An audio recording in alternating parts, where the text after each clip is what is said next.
9 and 27 both are divisible by 9. So 9 divided by 9 gives us 1. 27 divided by 9 gives us 3. 1 times 3 gives us 3, and 3 divided by 3 equals 1. But this answer is not right, because according to the order of operations, we must solve parentheses, then exponents, then multiplication and division, and finally addition and subtraction.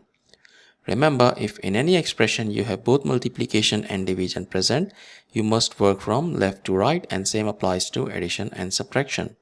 Now let's rewind and solve this problem the right way. If you notice, in this expression we have two operators present, division and multiplication.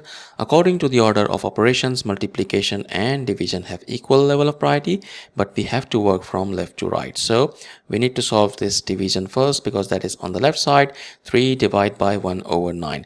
A number is getting divided by a fraction, so what we can do is we can use KCF rule: keep, change and flip. Keep means we keep 3 as it is, change means we change the division operator to multiplication, and flip means we flip the fraction 1 over 9 as 9 over 1, and then we have times 27 present from the original expression. 9 over 1 can just be written as 9. So now we have two multiplication operators present. Let's just go work from left to right. So 3 times 9 equals 27, and finally 27 times 27 equals 729, which is the final and correct answer to this problem. Thank you for watching. Please like the video, comment your answers and subscribe to our channel.